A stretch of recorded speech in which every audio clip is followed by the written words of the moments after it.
আসসালামু আলাইকুম বন্ধুরা, সবাই কেমন আছেন?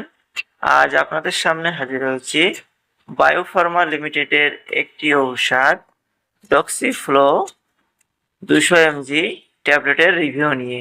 ওষুধটি কি কি রোগের কাজ করে, খাওয়ার সঠিক নিয়ম কি, পার্শ্ব প্রতিক্রিয়া কি, গর্ভাবস্থায় ও স্তনদানকারী মায়েরা সেবন করতে পারবে কিনা, বাজার দর কত, ওষুধটি বাজারে দেখতে কেমন, এ নিয়ে আজ বিস্তারিত আলোচনা করব।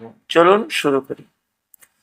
ডক্সিফ্লো 200 সাধারণত নিচের সমস্যায় ব্যবহৃত হয়: 1 নম্বরে হাঁপানি, 2 নম্বরে সিওপিডি, 3 নম্বরে ব্রঙ্কাইটিস, 4 নম্বরে শ্বাসকষ্ট ও বুকের চাপ বোধ।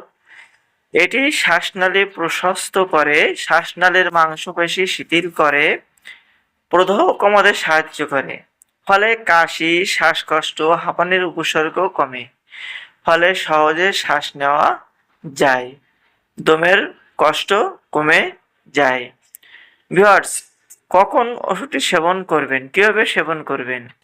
সাধারণত প্রাপ্তবয়স্কদের ক্ষেত্রে দিনে 1 থেকে 2 বার অবশ্যই ডাক্তারের পরামর্শ অনুযায়ী সেবন করবেন। খাওয়ারের পর খাওয়াই ভালো। ভিউয়ার্স, আরো বিস্তারিত জানার জন্য ভিডিও ডেসক্রিপশন লিংকে যাবেন, তাহলে বিস্তারিত জানতে পারবেন। এই ওষুধের কিছু পার্শ্ব প্রতিক্রিয়া আছে, যেমন মাথা ব্যথা, বমি বমি ভাব, পেটে অস্বস্তি, অনিদ্রা, হৃদস্পন্দন বেড়ে যাওয়া। যদি তীব্র পার্শ্ব প্রতিক্রিয়া দেখা দেয়, দ্রুত চিকিৎসকের পরামর্শ গ্রহণ করবেন অথবা সাথে সাথে ওষুধটি সেবন বন্ধ করবেন। ভিউয়ার্স, সকল ঔষধ শিশুদের নাগালের বাইরে রাখবেন। গর্ভাবস্থায় ও স্তনদানকালে ব্যবহার। গর্ভাবস্থায় এর নিরাপদ ব্যবহার সম্পর্কে নিশ্চিত জানা যায়নি। ইহা মাতৃদুধের সাথে নিশ্চিত হয়, কাজেই মায়ের সেরাম মাত্রা টক্সিক পর্যায়ে হলে নবজাতকের পার্শ্ব প্রতিক্রিয়া দেখা দিতে পারে।